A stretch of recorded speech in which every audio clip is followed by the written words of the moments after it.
நடிகர் ரஜினிகாந்த் அவர்களுக்கு இப்போ என்ன நடந்திருக்கு? அதாவது அவருக்கு இப்போ கரெக்ட்டா 73 வயசு ஆகுது. ஹாஸ்பிட்டலைஸ்ல இருக்காரு. அவருக்கு என்னமோ ஆயிடுச்சு அப்படின்னு ரசிகர்கள் பட்டாளம் மொத்த பேருமே பயங்கரமான ஒரு டென்ஷன்ல இருந்துட்டு இருக்கோம். சோ இப்போதைக்கு சமீபத்துல அவர் எப்படி இருக்காரு? அவரை பத்தின லேட்டஸ்டான அப்டேட் பத்தி தான் இந்த வீடியோ. சோ பேசலாமா? நீங்க பார்த்துட்டு இருக்கிறது கல்கரி நியூஸ் என்ன தீபிகா. சோ இப்போ வந்துட்டு பாத்தீங்கன்னா அவரு டிசம்பர் 12 வந்துச்சு அப்படின்னா 74வது ஒரு பர்த்டேவும் வந்துடும்.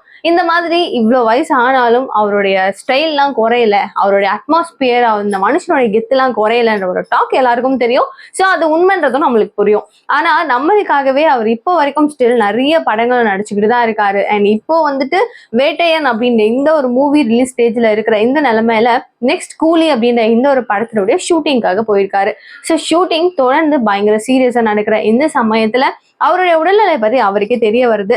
ஏதோ ஒண்ணு நம்மளுக்கு சரியில்லை, நம்ம வந்து இந்த ஷூட்டிங்ல இருந்து இப்போதைக்கு கிளம்பிட்டா நல்லது, பெட்டர் அப்படின்றத அவரே ஃபீல் பண்றாரு. ஸோ நம்மளே போய் ஹாஸ்பிட்டல்ல சேர்ந்துக்கிட்டா இன்னும் பெட்டர் அப்படின்னு அவர் ஃபீல் பண்றாரு.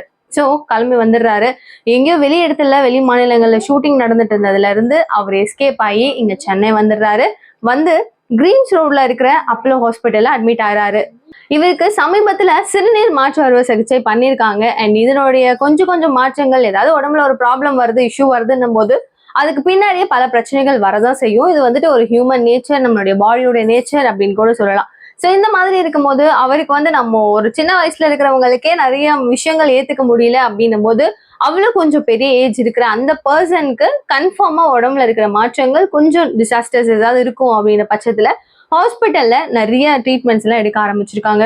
லைக் அவங்க ப்ரொசீஜர்ஸ் மட்டும் தான் பண்ணியிருக்காங்க. அதாவது அவருடைய இப்போதைக்கு அவருடைய கரண்ட் சினாரியோ என்ன என்ன நடந்துட்டு இருக்கு அவருடைய ஹெல்த்ல அப்படின்றத பத்தி தான் அவங்க செக் பண்ணிட்டு இருந்திருக்காங்க.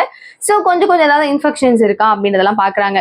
அதுக்குள்ள நம்ம ரசிகர்கள் ஒரு பக்கம் வந்து பயத்துலயா, பீதியிலையா, இல்ல சொல்லணும்னா அப்படின்னு தெரியாது, என்னென்னோ விஷயங்கள், அவருக்கு ஹார்ட் அட்டாக் வந்துருச்சு, அவருக்கு வந்து சடனா வந்து வயிறு பெருசாயிடுச்சு, கட்டிலாம் வந்துருச்சு, செரிமான பிரச்சனை இருக்கு, ஹை பிபி இருக்கு அப்படின்னு செம்ம பொருளைகள் பக்காவா வந்துட்டு கிளப்பி விட்டுட்டு இருந்தாங்க.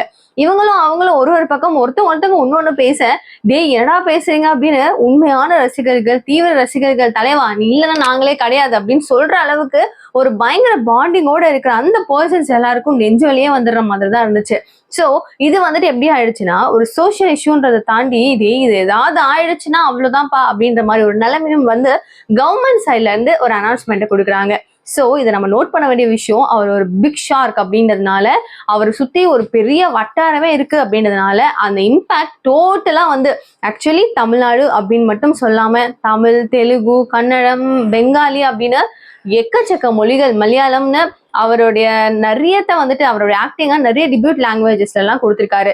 ஸோ ஆல் ஓவர் பேன் இண்டியாலேயே அவருக்கு ஃபேன்ஸ் எக்கச்சக்கம். ஸோ ஃபாரின் கண்ட்ரீஸ்ல கூட ஃபேன்ஸ் இருக்காங்க அப்படின்னு நம்மளுக்கு தெரியும்.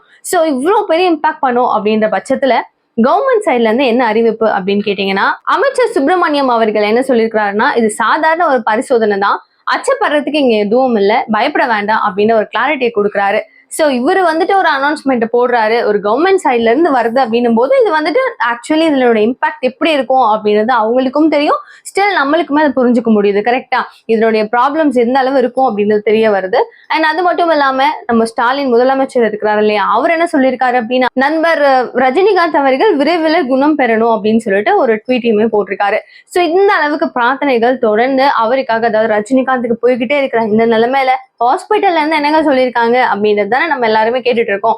ஸோ அவங்க என்ன சொல்லியிருக்காங்கன்னா, எங்களுக்கான சின்ன சின்ன ப்ரொசீஜர்ஸை நாங்கள் பண்ணிக்கிட்டு தான் இருக்கோம், இதெல்லாம் நீங்க ரொம்ப பயப்படுற அளவுக்கோ ஒண்ணுமே கிடையாது, ஹீ ஸ்டேபிள் நவ் அப்படின்றத தெளிவுபடுத்திருக்காங்க.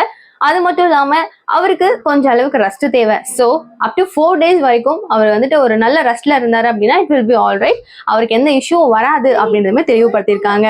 ஸோ போக போக அவருக்கு எந்த இஷ்யூவும் இருக்காது, கொஞ்ச நாள்லயே அவர் கியூர் ஆயிடுவாரு, அவர் திரும்பவும் ஷூட்டிங்ல பேக் டு ஃபார்ம் ஆயிடுவாரு, இந்த மாதிரி நிறைய படங்கள் கொடுப்பாரு அப்படின்னு ஒரு எதிர்பார்ப்புல, பயங்கர சந்தோஷத்துல எக்கச்சக்க ரசிகர்கள்ல இருந்து எல்லாருமே வந்து அவருக்காக வேண்டிட்டு இருக்காங்க, பிரார்த்தனை பண்ணிட்டு இருக்காங்க, சரியாயிடணும், அவர் சீக்கிரம் வெளியே வரணும் அப்படின்னு எல்லாருமே வந்துட்டு கும்பிடாத சாமி இல்லைன்ற அளவுக்கு கும்பிட்டு இருக்காங்க.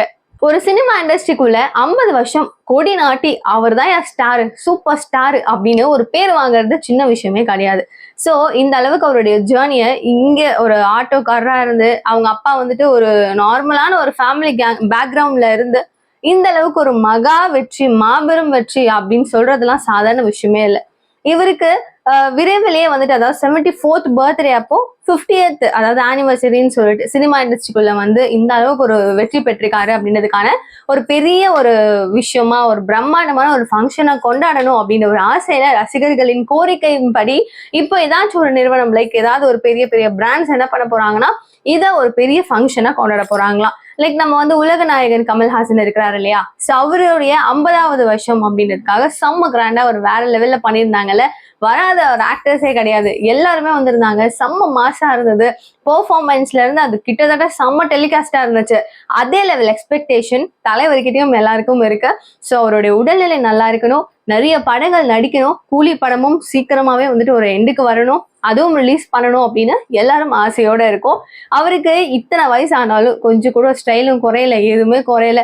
மனுஷன் இப்ப கூட தம்மு மாதிரி வந்து செம்மையா வந்து திம்மு கிளப்பிட்டு இருக்காரு அப்படின்னு தான் சொல்லணும். இந்த அளவுக்கு ஆசையோட எக்ஸ்பெக்ட் பண்ணிட்டு இருக்கிற நம்மளுக்காக கண்டிப்பா அவர் வந்து படம் நடிக்க தான் போறாரு. சோ நம்ம ஆசையா காத்துட்டு இருக்கிற மாதிரி அவர் சீக்கிரமா கியூர் பண்ணி வெளில வரதான் போறாரு. எல்லாருடைய பிரார்த்தனைகளும் கன்ஃபார்மா ஒரு நிறைவேற்றமா முடியும். நீங்க என்ன நினைக்கிறீங்க, அவருக்காக என்ன சொல்லணும்னு நினைக்கிறீங்க அப்படின்னு உங்களுக்கு கருத்தை மறைக்காம கமெண்ட் பாக்ஸ்ல சொல்லுங்க. Thank you so much for watching this video. Bye bye.